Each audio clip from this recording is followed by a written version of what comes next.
Seek simplicity, but distrust it. Alfred North Whitehead. My friends, we seek simplicity constantly. And of course, we're always checking, looking for better ways. What I want you to learn from what we do here at Charting Wealth is this is our way. This is our teaching method. As you know, we are constantly looking for ways to better do things, to improve things. If it helps you accurately trace price movement, track price movement, predict price movement, then that's what you want to do. And you want to always be honing your skills, always be honing your charts, always be looking for something that works better. And you have to practice trade it to prove that it works.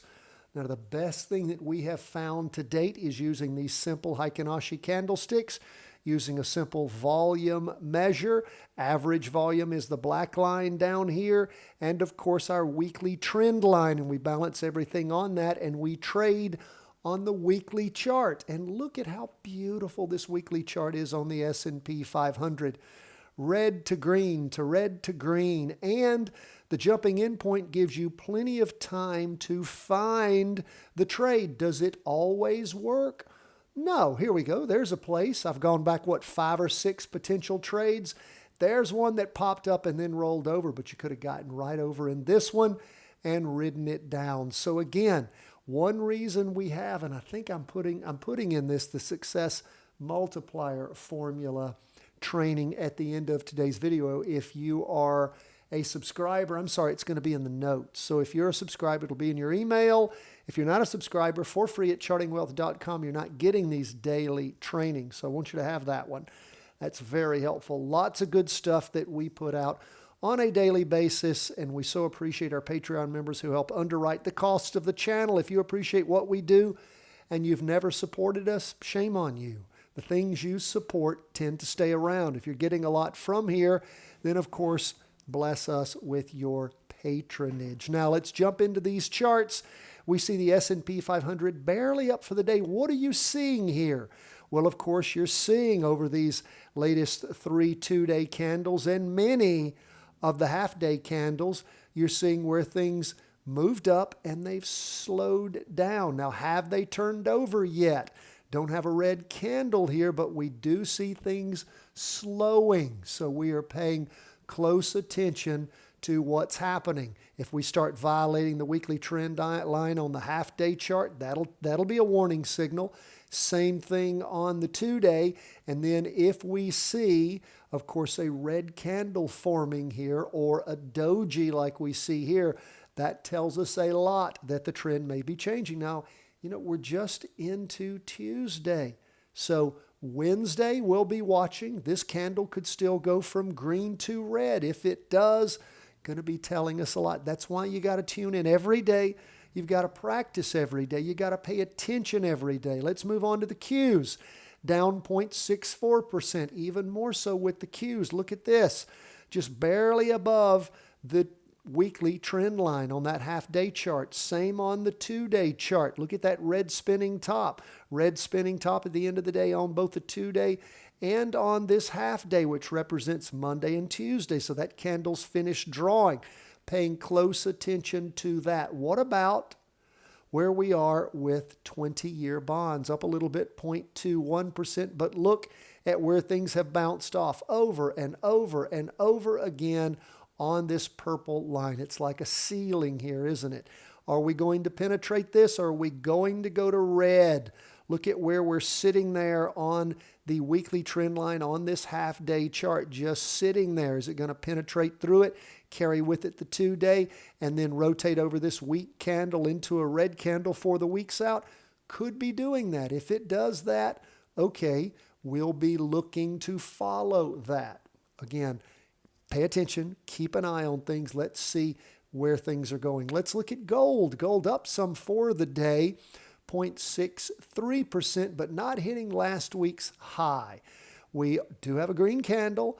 We ended with a doji on the 2-day. We have green up candles on the half-day, so we're paying attention to gold, seeing if it's run out its course of up movement or if it's just digesting those gains to move up again. We are red on the volume.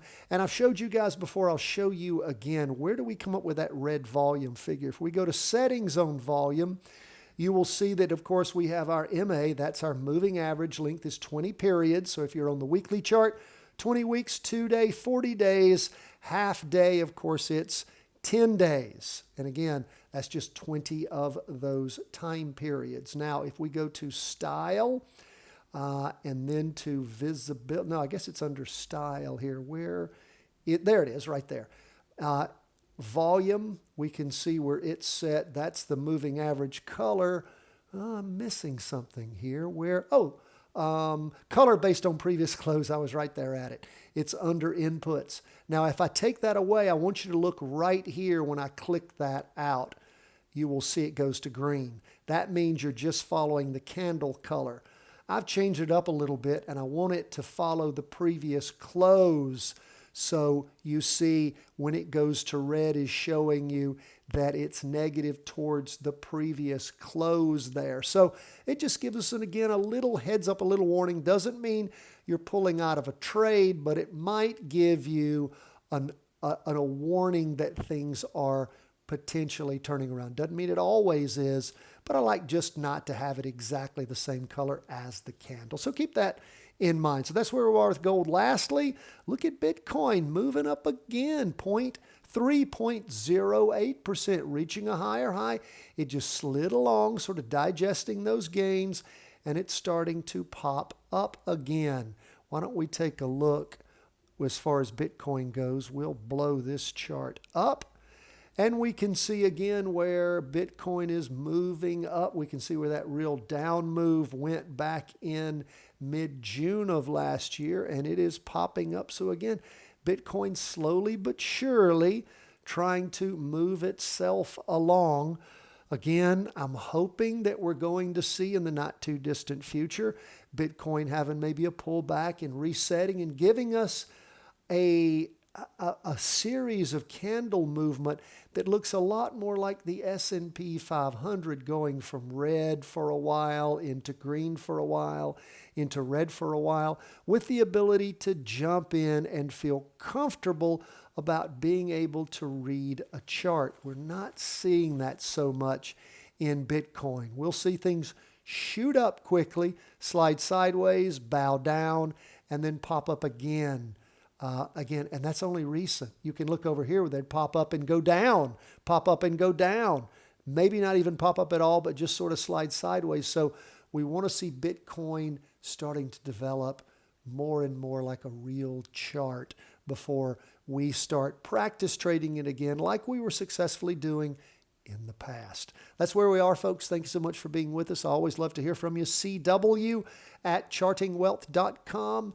And don't forget, go subscribe at the channel, chartingwealth.com. Every day you will get a special training we put out for our subscribers. God bless. All the best from the whole team at Charting Wealth World Headquarters.